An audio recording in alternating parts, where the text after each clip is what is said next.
Let me take you back to the mid-2000s, where the world of arcades was slowly fading away. There was one game I could find everywhere, whether it be a ski lodge or a hotel, without fail. Metal Slug 3 was in several spots in my life to take my quarters from me. This whole one-hit death formula was enough to get me to come back again and again. However, Metal Slug was not the first to adapt this style of collecting change. Before I was around, way back in 1987, there was another arcade game to steal away kids' allowances.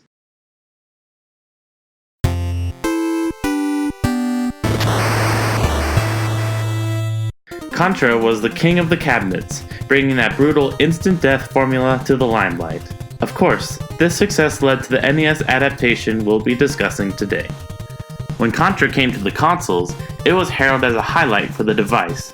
The version I played was on the Anniversary Collection for the Switch, allowing for some perks like save stating and modern controllers.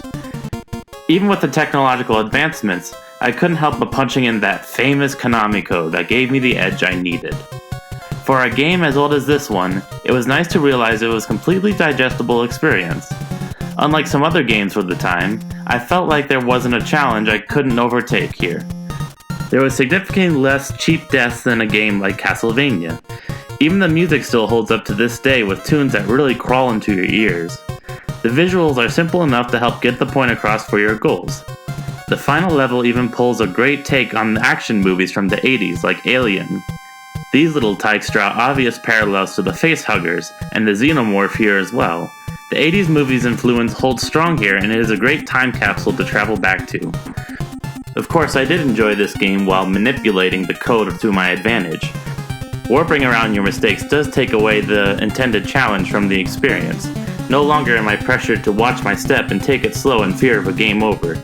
Yet the standard for video games has changed since the birth of the 8-bit genre. In the end, I was happy to take this game to reflect on the hard-as-nails arcade experiences. I miss those days of traveling around the country spending coins to play unforgettable challenges. Getting the high score is something people don't really appreciate these days. It's nice that games like Contra can still remind me of days like that.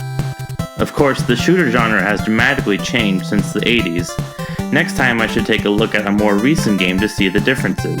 Everything from graphics to the story was impossible to capture way back when. To see what a modern video game can accomplish will be quite the experience.